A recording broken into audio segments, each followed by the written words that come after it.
Assalamualaikum warahmatullahi wabarakatuh. Asyhadu an la ilaha illallah wa asyhadu anna Muhammadan abduhu wa rasuluh. Allahumma shalli ala Muhammad wa ala ali Muhammad. Yang mulia para ulama, para ustadz dan para dai yang mengajarkan Al-Quran, hadis dan Islam, iman dan takwa kepada kita semua. Yang terhormat para ilmuwan dan praktisi ilmu pengetahuan dan teknologi yang menekuni dan mengembangkan iptek terus-menerus berkesinambungan. Yang dimuliakan Allah SWT, Bapak, Ibu, adik-adik, dan anak-anakku sekalian yang saya cintai. Video ini membahas tentang ayat-ayat Al-Quran dengan sains dan teknologi abad 20 dan 21 yang bisa menjadi inspirasi pengembangan ilmu pengetahuan teknologi manusia dan menguatkan keimanan kita. Pembahasan ayat-ayat Al-Quran yang sangat mengagumkan dipandang dari segi iptek abad 20-21 ini luar biasa. Mudah-mudahan bermanfaat meneguhkan iman kita. Amin ya rabbal alamin. Sungguh sangat mengagumkan. Al-Quran memberi informasi sangat banyak dan lengkap tentang alam semesta dan alam akhirat, termasuk tentang manusia bisa dipahami dan dianalisis dengan ilmu pengetahuan abad ini. Spektakuler, Al-Quran terdiri dari 30 juz, 114 surah, 6.236 ayat, dan 77437 kata, dan 340 740 huruf dapat dibaca dengan sudut pandang kacamata ilmu penggunaan teknologi abad ini dengan berbagai disiplin ilmu. Al-Quran diwahyukan pada abad ke-6 Masehi oleh Allah SWT, dibawa oleh malaikat Jibril kepada Nabi Muhammad SAW. Pembahasan tentang manusia, tentang alam semesta dan sebagainya dapat kita lihat dari kajian-kajian pada episode-episode selanjutnya. Kalau kita mencoba untuk menerjemahkan dan menafsirkan Al-Quran, pertama adalah ayat-ayat Allah. Kita lihat ayat-ayat Allah ini, kalau kita lihat di sini bahwa ada ayat-ayat Allah itu satu tersurat, yaitu di dalam Al-Quran. Yang tersirat adalah kejadian-kejadian di alam semesta. Ini adalah ayat-ayat Allah. Kita mencoba untuk kalau mau menafsirkan atau menerjemahkan saja. Kalau menerjemahkan artinya dalam bahasa lain selain bahasa Arab. Mentafsirkan dimaknai untuk dimengerti, diimani, untuk diamalkan. Bapak Ibu sekalian, mentafsirkan Al-Quran, ayat di Al-Quran itu saling menafsirkan, saling menguatkan, dan juga saling menguatkan, melengkapi, dan saling menjelaskan serta harmonisasinya di ayat Al-Quran luar biasa. Jadi Al-Quran sendiri ayat-ayatnya saling menafsirkan. Yang kedua adalah hadis. Tentunya hadis yang sahih dan valid. Saya beri contoh bahwa ibadah itu mutlak hadis. Ilmu pengetahuan teknologi tidak mampu menjangkau untuk itu. Karena itu hak Allah dan Rasulnya. Yang ketiga adalah iptek manusia hanya penunjang saja. Jadi iptek manusia itu punya keterbatasan. Dan itu dijelaskan di Al-Quran oleh Allah SWT. Kita lihat bahwa menurut ajaran agama Islam, bahwa manusia itu pertama adalah bapak manusia adalah Adam, sampai diutus menjadi nabi dan rasul sampai Nabi Ibrahim, Musa, Daud, Isa, terakhir adalah Nabi Muhammad SAW.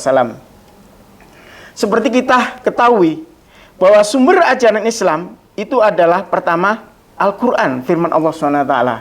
Dan itu merupakan guidance, pedoman hidup. Sedangkan detailnya dijelaskan di dalam hadis Rasulullah. Itu merupakan SOP-nya, standar operasional prosedur dalam hidup.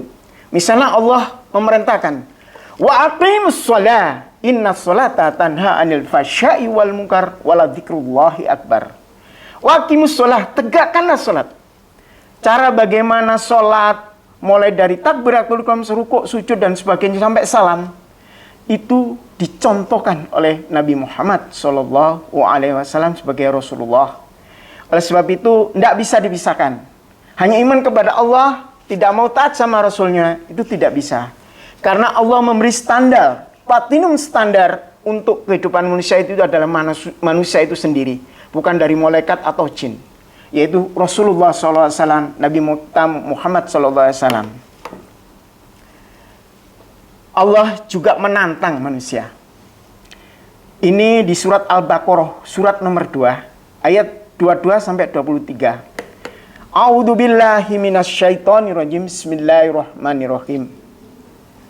Wa in kuntum fi raibin minna nazzalna ala abdina fa'tu bi suratin min mithli wad'u suhada'akum min dunillahi in kuntum shadiqin fa ilam taf'alu walan taf'alu fattaqun nar ladi waquduhan nasu wal hijarah u'idat lil kafirin.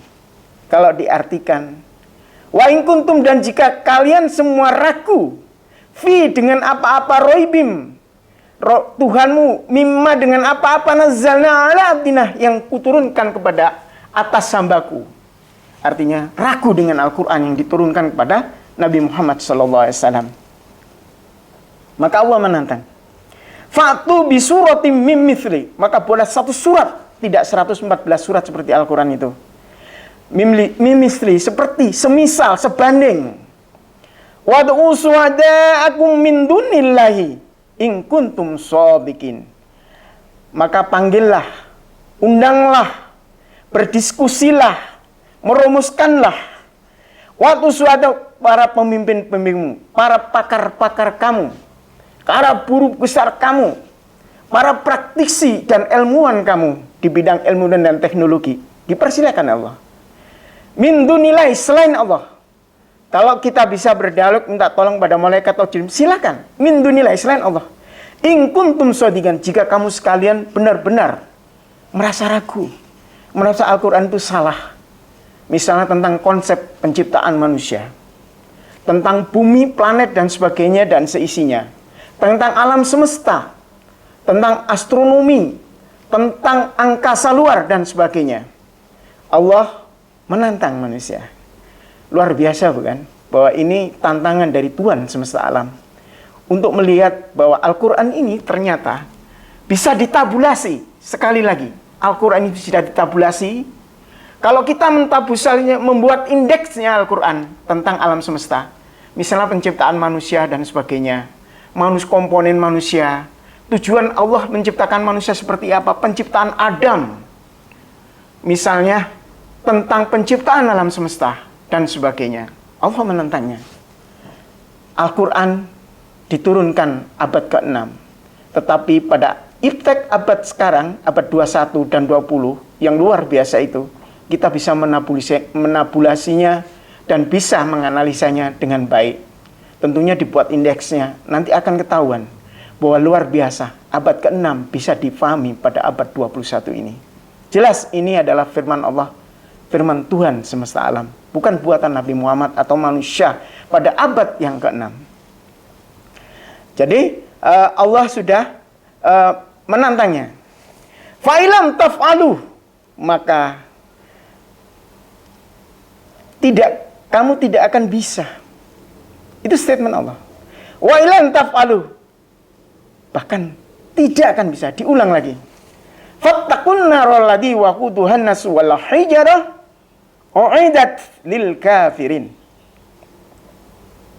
Maka takutlah kepada nar, api neraka, yang bahan bakarnya dari manusia dan batu. Nanti kita akan bahas. U'idat lil kafiri, yang disediakan bagi orang-orang yang ingkar atau kafir. Jadi jelas di sini Allah menantangnya dan Allah mengancam pada orang-orang yang tidak mau beriman kepada Allah. Dan ini Al-Quran. Oleh sebab itu kita lihat nanti dengan episode-episode yang akan datang bahwa iptek abad 21 bisa membuat tabulasi dan mengindekskan Al-Quran. Kita bisa menganalisis Al-Quran itu dengan iptek abad 21. Sangat menarik dan luar biasa. Oleh sebab itu kami tawarkan di video-video yang nanti kami sajikan di channel YouTube dengan channel Cak Nang. Maka pertama, materi-materi tentang penciptaan manusia. Penciptaan manusia banyak sekali, tapi kami ambil penciptaan Adam dan tujuan Allah SWT menciptakan manusia, komponen manusia menurut Al-Quran dan Ijma'. Penciptaan manusia dari tanah, manusia diciptakan sebaik-baiknya bentuk, dan seterusnya nanti. Mengenal Allah SWT, yaitu definisi Tuhan menurut Al-Quran. Allah yang maha besar, Allah yang maha halus, dan definisi Tuhan menurut surat Al-Fatihah, Al-Ikhlas, ayat kursi, dan lain sebagainya. Penentuan hadis sahih, valid, para imam hadis yang sangat ilmiah sekali, yaitu tentang pengantar ilmu hadis, makanan dan minuman yang halalan dan thayyiban, sakaratul maut yang menggelisahkan dan meresahkan, surga yang menakjubkan, neraka yang mengerikan dan seburuk-buruknya tempat tinggal, planet bumi yang indah kokoh terpelihara tetapi rawan bencana, planet bumi indah kokoh dan yang terpelihara, planet bumi yang rawan bencana. Jadi materi-materinya subnya itu akan banyak. Itu pada materi yang ke-8, episode yang ke-8. Al-Quran menginspirasi pengembangan iptek manusia, penciptaan alam semesta, kesejahteraan komunitas dan publik, kinerja Khalifah Umar bin Abdul Aziz dan timnya hanya dengan 2,5 tahun rakyatnya tidak ada yang fakir miskin. Ini bisa dicontoh ini oleh kabupaten kota. Kalau kabupaten kota di Indonesia ini akan makmur dan sejahtera, tidak ada fakir miskin, insya Allah Indonesia akan segera menjadi negara yang maju. Kita bisa melihat ini nanti pada episode-episode selanjutnya.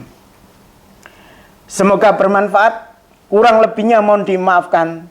Terima kasih. Wassalamualaikum warahmatullahi wabarakatuh.